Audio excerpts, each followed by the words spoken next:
Hey everybody, welcome to the channel. So today we're starting a project for a buddy of mine from college who requested a dining room table out of pecan. I'm going to show you how I go through this step by step and do my best to explain why I'm doing what I'm doing. And we're going to start off with doing things the hard way and explaining why I probably could have done this a lot better. So here, I'm using a skill saw to break down this 3-inch thick piece of pecan slab, and absolutely the wrong way to do this. Unfortunately, I just couldn't think of a better way at the time, and so it takes a while to get through all of this. What could have been a better option for me, and what I ended up doing for the second slab, and somehow I lost all the footage for, is using my sawmill to cut all this down. So what I ended up doing instead was taking it outside, cutting the slab into 6-inch wide boards on the sawmill. It took all of 5 minutes versus 5 hours that this whole process seems to have taken here. Much better product and a lot less effort. So enjoy continuing to watch me struggle through this, and I'll see you on the backside.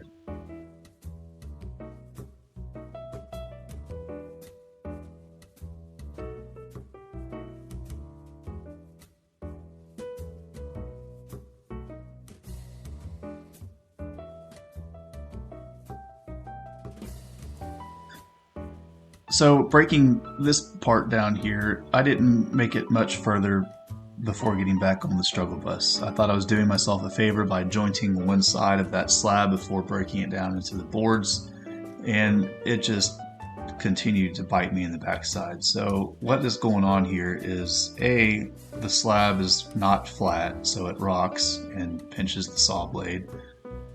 B, pecan by nature has a lot of tension in it, and as you cut it, it's either going to spread apart on you or pinch. And here, and it seems like every time, I always get the ones that pinch. My table saw doesn't have a riving knife on it, so it just grabs the blade.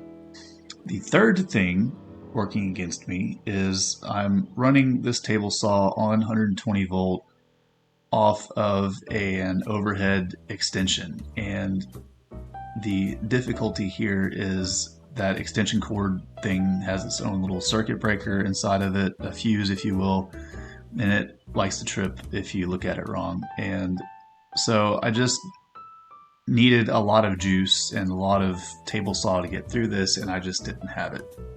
Again, I should have and could have used the sawmill, and I ended up doing that later, but it just took me a while to make up my mind that that was the way to go.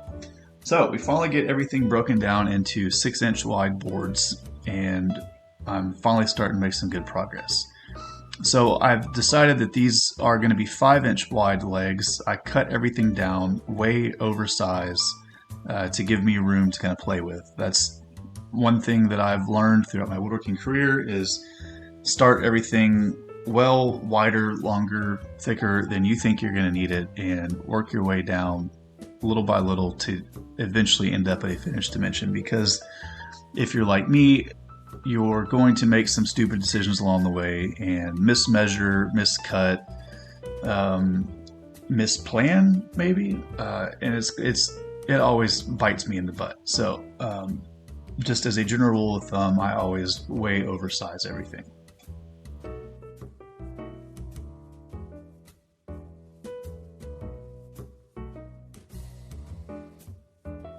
Alright, ordinarily I like my legs thick, table legs that is. In these, I was planning on doing 5x5s, but quite honestly, these here are 3.5 by 5.5, and it's 2 pieces right now. And that is a pretty substantial piece of lumber to move around, especially hardwood like pecan.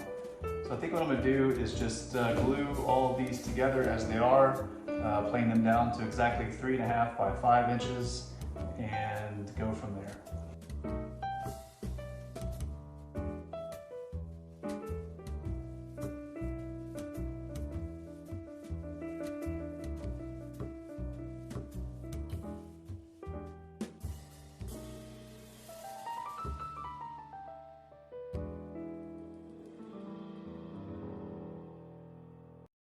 Okay, so all 4 of my table legs are now glued together. So now it's time to size them up to the correct 3 by 5.5 dimensions.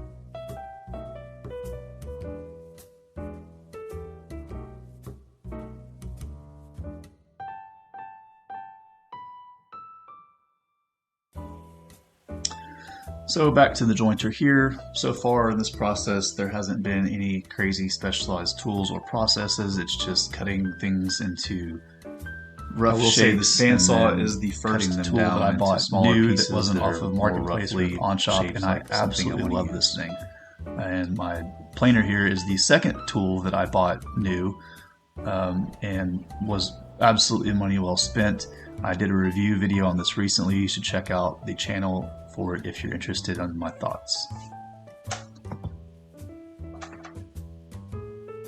So at this point here, I've found the center of both the legs, and we are cutting a lap joint on the table saw with a dado stack and just kind of slowly sneaking up on the actual dimensions that we need. Nothing crazy here. This is just a dado stack from Harbor Freight. A couple thoughts on this would be I probably should have taken smaller cuts out of this, but I didn't want to be here all night.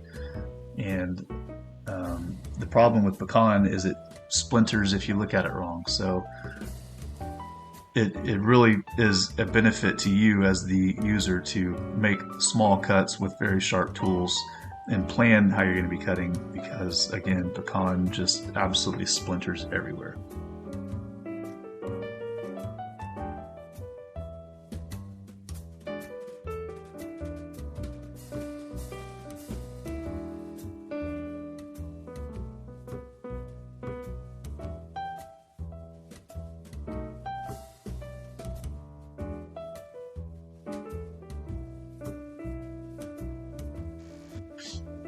Alright, so here's a test fit.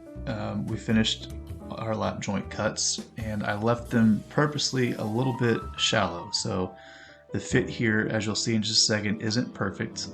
It needs to be a hair deeper, but again, it kind of goes along with what I said earlier of purposely leaving things a little bit off to allow for fine tuning. So this is the fine tuning process. I've got a flush trim bit on my router, and I'm just cleaning. Really, I'm not taking material out. I'm just cleaning all of the marks from the dado stack out and getting that nice and flat.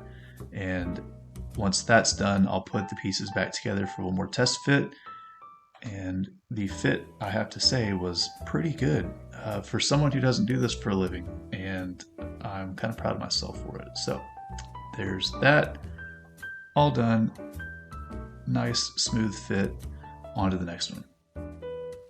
Alright, lap joints are done. It fits well. It's time to cut the legs parallel with the floor of the tabletop, and to do that I just made a quick jig on the table saw and cut everything off.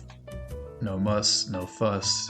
And so now the legs are effectively done. So really the only part that's left to do now is make a stretcher that goes between them, and we will start that process next.